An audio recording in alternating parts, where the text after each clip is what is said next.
Hi, it's Paul Tilley, and welcome to Unit 1, HN2100, Collective Agreement Administration.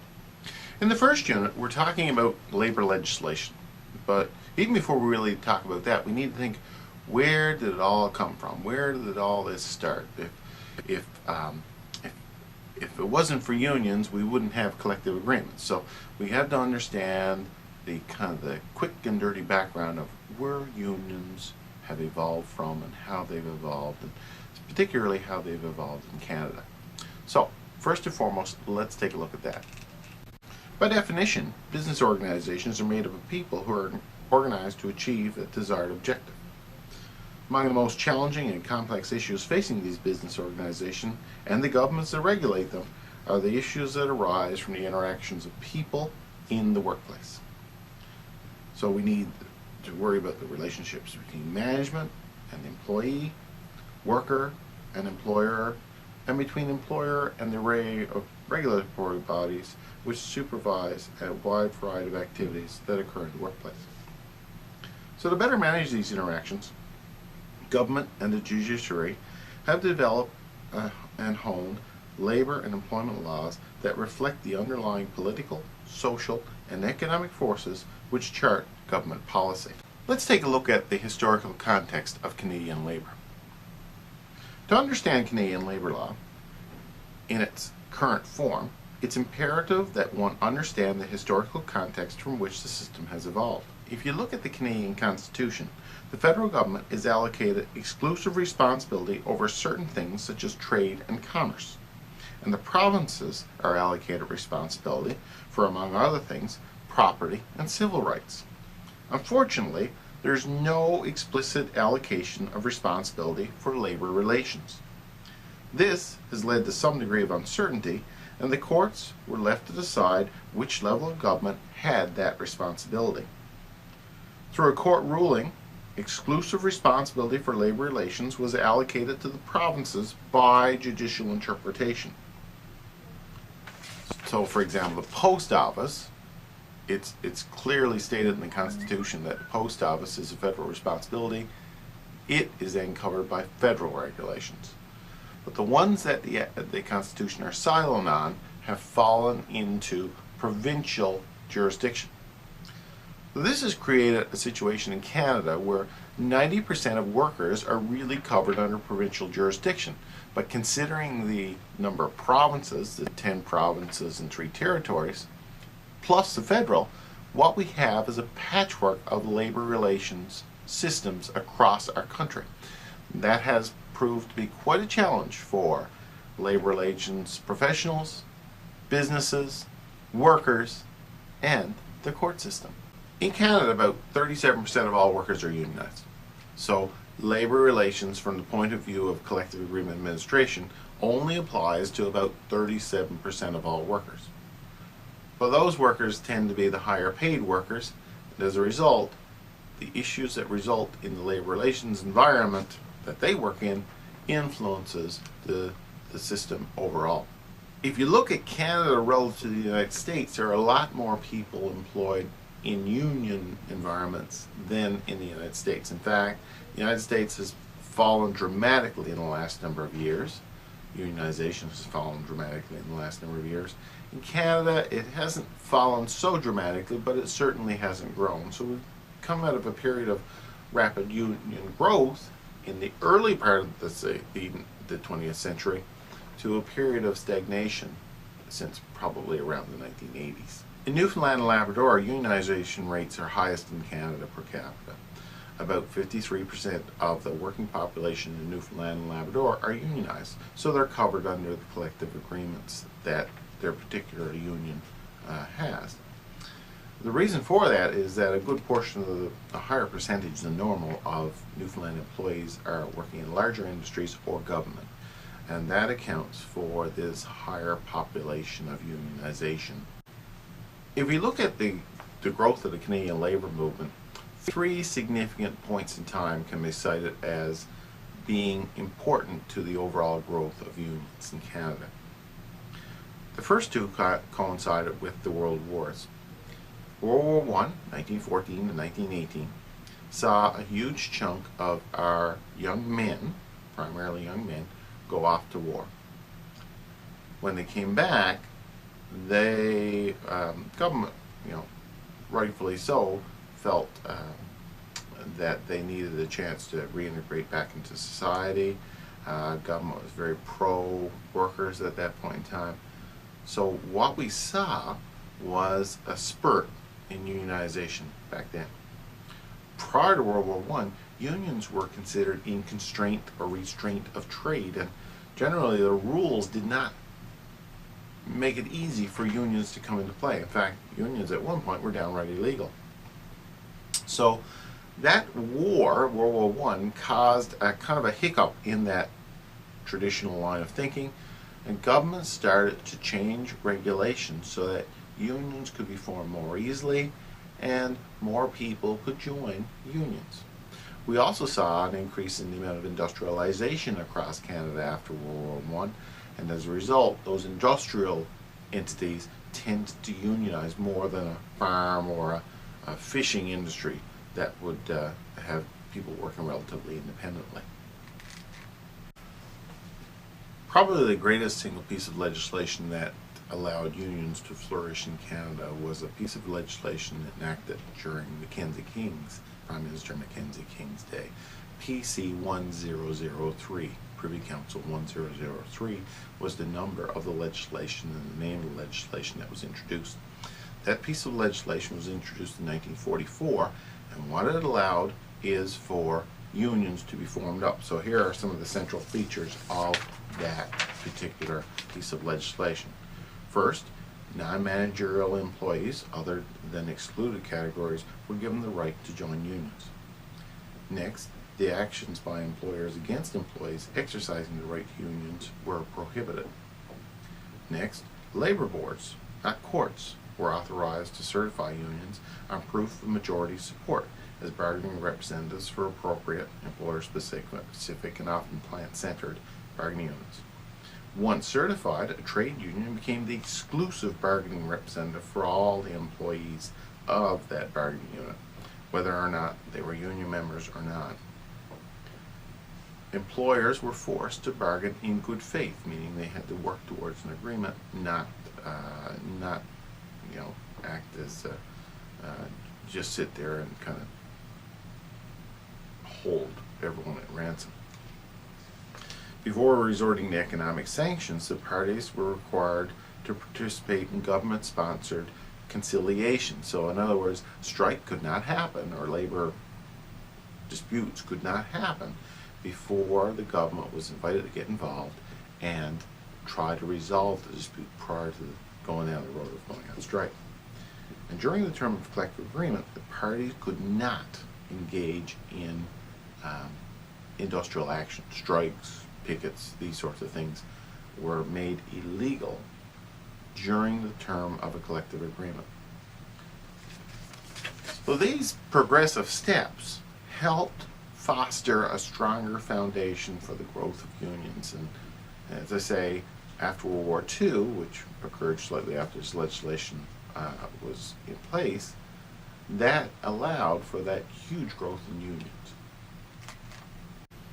The second major stint in union growth occurred after World War II. So again, 1939 and 1945, World War II went on, and after World War II, a lot of the men and women who fought in World War II came back to Canada and started to pick up their lives. We saw a growth then in the number of jobs, increase in the number of factories, increase in the number of people working. More women started to migrate into the workplace. So at the same time, labor had a very easy go. It was a very positive environment towards labor. And unions saw the opportunity, particularly American unions, saw the opportunity to come into Canada and set up shop. So we saw a big burst in unionization after World War II. The third major stage happened in the late 1960s and early 1970s, and there a very interesting event happened. The public service became unionized. Now, prior to the 60s, a lot of people said the public service could never be unionized. The fact of the matter was that public servants were servants of the Queen, And the Queen had authority, so you couldn't give some of that authority to unions to do collective bargaining. That argument kind of wore away, and between various little political processes and political hankering, what we saw in 1967 was the Liberal government at the time opened the door and allowed the federal public civil service to become unionized. Once the federal government services became unionized, it didn't take long for the provinces to follow suit. So over the course of the next 5 years, going up to around 1972, all of the provincial government employees became unionized, including Newfoundland, which in the 1970s, early 1970s, the Newfoundland Association of Public Employees took a large chunk of people. So we saw, thousands of people who worked for government come into the union movement at that time. Now, some interesting things happened in that period. Traditionally, in the other two stints, most of the people who joined unions were men who worked in a labor-type organization. So you can imagine, carpenters and pipe fitters and traditional labor jobs normally occupied by men. What we saw with government employees was a totally different scene. We saw people who worked in offices, people who worked in white-collar jobs. These people tended to be non-unionists prior to this, and suddenly they moved into the union movement. We also saw another very important issue happen, is that the civil service has a higher proportion of women. We saw a huge increase in the number of women in unions because of the civil services becoming unionized. So, white-collar labor and unions and women and unions had significant growth in that period of time in the late 60s, early 70s. The growth of the union movement has really spawned government on to start making decisions and actions and legislation to help the common Joe. Worker-based, worker-centric legislation has been introduced in all governments in Canada to protect the rights of workers regardless if they're unionized or not. This is called labor standard legislation. And in Canada, in Newfoundland and Labrador, and in every other province, there are pieces of labor legislation. They're all very similar, but with subtle differences, again, because of the fact that the jurisdiction issue. These pieces of legislation maintain minimum standards for all employee-employer relationships. These minimum standards, regardless if you're unionized or not, ensure that certain rights are guaranteed, and as a result, the labor environment is more of a level playing field for workers. Over the next few minutes, I'm going to take a look at some of the key labor legislation, and we'll investigate how it affects you and how it affects other workers. First, let's take a look at the federal level. The Canada Labour Code is the basic piece of legislation that is in the federal environment that protects all workers who work in federally regulated businesses. What it does is it sets minimum standards for things like occupational health, hours of work, minimum wage, vacation entitlement, holidays, sanctioned absence, terminations, severance, and unjust dismissal. Further pieces of legislation include the Canadian Human Rights Code. What the Canadian Human Rights Code does is it ensures that equity exists within the workplace. So when we think of that, we think about discrimination based on race, national or ethnic origin, color, religion, age, sexual orientation, marital status, family status, disability, or convictions from which a pardon has been granted. It also established the Canadian Human Rights Tribunal, which has become very important in the last number of years because as people run into problems, they can bring their concerns to the Canadian Human Rights Tribunal, which will rule, acts as sort of like a mini court. That will rule on human rights cases. So if an employer or an employee is wronged in some way or another, they can go to the tribunal to seek some sort of a solution.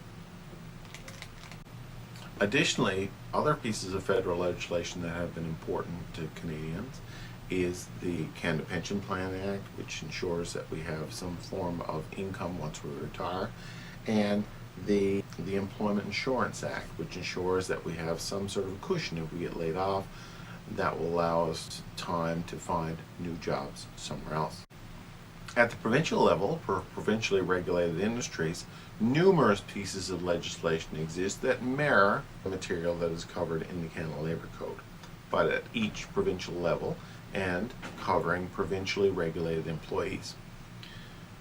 In Newfoundland and Labrador, for example, the Labour Standards Act clearly lays out what the minimum standards are for the labor employee-employer relationship.